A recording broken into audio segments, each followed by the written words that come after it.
Good morning students. Hope so कि कल की रीडिंग को आपने फोकस कर लिया होगा और ध्यान से समझ लिया होगा। And now you have came to know that for to check the reading of the text book I can do a conferencing call, so prepare yourself for the same. So let us begin today's reading and the paragraph is paper has more patience. Are you ready? Paper has more patience than people. And कहती हैं कि अगर आप अपनी बातें लोगों के साथ शेयर करें और उन्हें पेपर में या डायरी में लिख दें, दोनों चीजों में एक फर्क है.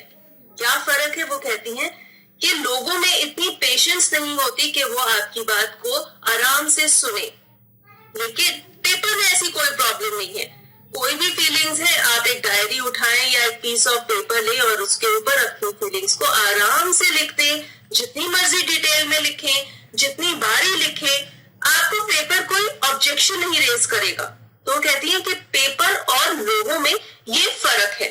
इसलिए लोगों को अपनी फीलिंग्स सुनाने से बेटर उन्होंने सोचा कि उन्हें अपनी फीलिंग्स एक डायरी में लिखनी चाहिए.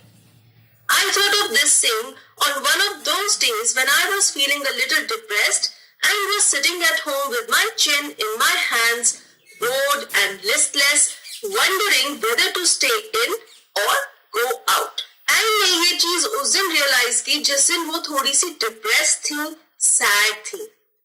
वो बहुत ही बोर हो रही थी. उन्होंने अपनी चिन को अपने हाथों में ऐसे रखा हुआ था और वो बैठी ये सोच रही थी कि क्या उन्हें घर में रहना चाहिए या कहीं बाहर घूमने जाना चाहिए ताकि उनका माइंड चेंज हो सके, उनका मूड बेटर हो सके. I finally stayed where I was, brooding. Brooding means engaged in deep thought about something that makes one sad, angry or worried. आप अगर किसी भी चीज के बारे में डीप थॉट में हैं, बहुत ज्यादा सोच रहे हैं और उस सोच की वजह से या तो आप दुखी हैं या गुस्से से भरे हुए हैं या चिंता से भरे हुए हैं, तो आप कह सकते हैं that you are brooding. Yes, paper does have more patience, and since I'm not planning to let anyone else read this stiff-backed notebook, grandly referred to as a diary, unless I should ever find a real friend, it probably won't make a bit of difference. Grandly means in a proud manner, बहुत ही अच्छे से.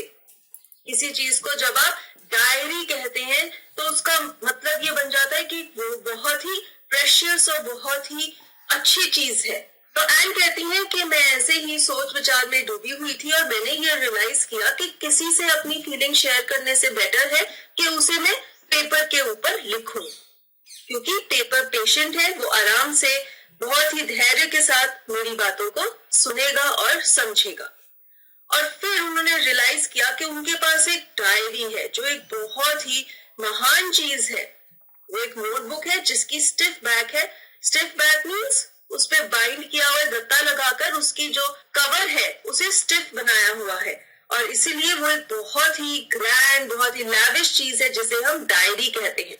और जैसे कि N कहती है कि उनके पास कोई रियल फ्रेंड नहीं थी जिसके साथ वो अपनी फीलिंग शेयर कर सके, तो उन्होंने सोचा कि बेटर फ्रेंड बना ले और इसके साथ अपनी फीलिंग शेयर करे. Now I am back to the point that prompted me to keep a diary in the first place. I don't have a friend.